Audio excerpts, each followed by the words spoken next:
the way Australia batted today, मतलब उनकी जो स्ट्रेंथ है उनकी बैटिंग है, उनकी बॉलिंग तो मैं समझता हूँ कि थोड़ी सी वन डायमेंशनल है। और स्पिनर्स उनके पास एक ही क्वालिटी स्पिनर है उनके पास, एडम ज़ेम्पा ने स्पिनर्स भी नहीं रखे हुए हैं, तो उनकी बैटिंग पे सारा दारोमदार है। और बैटिंग उनकी आज बुरी तरह फ्लॉप हो गई। जैसे इस वक्त मैच चल रहा है तो 182 for 8 है इन तकरीबन 47 ओवर हो गए, तो 3 ओवर और में मैक्सिमम ये कितने कर लेंगे, 20-25 भी करते हैं तो आई डोंट थिंक कि इंडिया को मुश्किल होने वाली है 210, 215, इवन 225 चेस करना इस पिच के ऊपर।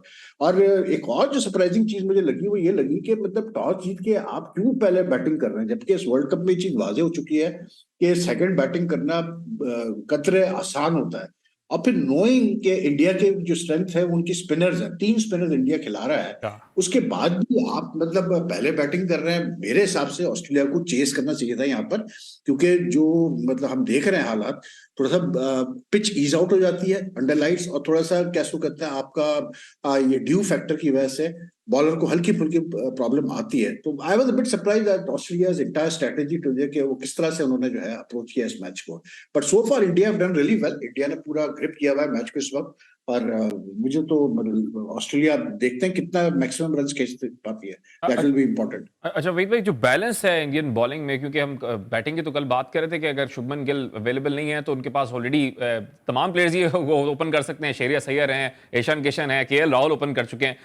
आज जो बॉलिंग इनकी बैलेंस है, हार्दिक पांड्या, उसके बाद जसप्रीत बुमराह, मोहम्मद सिराज, यानी 3 फास्ट बॉलर्स, 3 स्पिनर्स। तो ये एक बैलेंस जो है, जब हम पाकिस्तान की बात करते हैं तो वहां पर हम ये बैलेंस मिस करते हैं या एक्सपीरियंस मिस करते हैं जो इन प्लेयर्स के पास है वहीद भाई।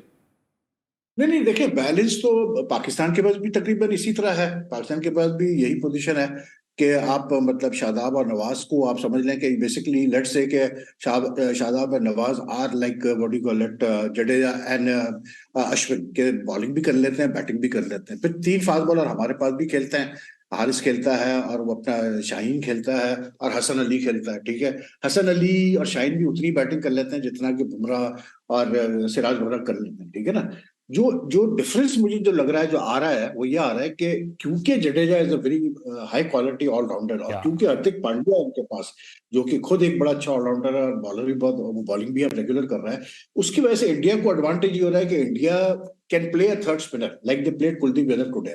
और Kuldeep Yadav is the difference between these two teams. अगर मैं देखूं वैसे तो आप कहें कि जी इंडिया ज्यादा एक्सपीरियंस है अपनी जगह, लेकिन जो सिलेक्शन की अगर हम बैलेंस की बात करते हैं तो कुलदीप यादव की वजह से बहुत फर्क पड़ जाता है, और वही आज एडवांटेज हुआ है इंडिया को। देखें आज कुलदीप ने सबसे इंपॉर्टेंट ब्रेक थ्रू प्रोवाइड किया, वो था डेविड वार्नर का, क्योंकि Warner has been in form, उसने रन्स कर रहा है, वो वहां मैचेस में उसने रन्स किए, तो उसका जो कॉट एंड बोल्ड लिया है कुलदीप यादव ने 41 पे जिसको आउट किया है, उससे बहुत बड़ा सेटबैक हुआ कैसे बोलते हैं ऑस्ट्रेलिया को। लेकिन बात वो ये तला कि ये जो चेन्नई की पिच है इसके ऊपर तो हिस्टोरिकली कहते यही है कि जी यहाँ पर स्पिनर्स को थोड़ी हेल्प मिलती है।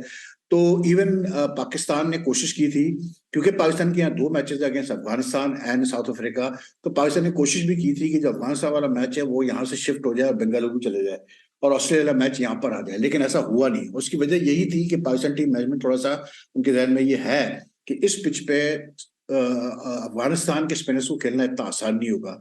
इवन मैं समझता हूँ साउथ अफ्रीका के पास भी 2 बहुत अच्छे स्पिनर्स हैं, और फिर प्लस मार्कहम भी बॉलिंग कर लेता है। तो आई थिंक कि ये भी एक अच्छा है कि पाकिस्तान को भी देख लेना चाहिए कि चेन्नई की पिच कैसे खेलती है, किस तरह खेल रही है और क्या स्ट्रेटेजी पाकिस्तान की होनी चाहिए। और बात at the end of the day तलक बात यही आती है, देखें आप you play your best team, मतलब यही होता है, लेकिन इट्स ऑल अबाउट परफॉर्मेंस कि आप जिस लड़कों को खिला रहे हैं वो परफॉर्म कर रहे हैं नहीं कर रहे हैं। आज बुमराह ने और सिराज ने टोन सेट कर दिया इंडिया के लिए। जब बुमराह ने खास करके जिस तरह से बॉलिंग की, अपने शुरू का उसने जो 4 ओवर का स्पेल किया है, वो इतना मतलब इफेक्टिव था और इतना वो कंसिस्टेंट और डिसिप्लिन था अपनी लाइन में कि उसने इवन वार्नर जैसे बंदे को उसने मौका नहीं दिया कि वार्नर खुल के खेल सके। और फिर प्लस फिर वो उसकी मिचेल मार्श की विकेट ले गया। मिचेल मार्श ऐसा बैट्समैन है कि वो बड़ा, अगर वो टिक जाता है तो फिर वो अच्छे रन करने वाला बैट्समैन है।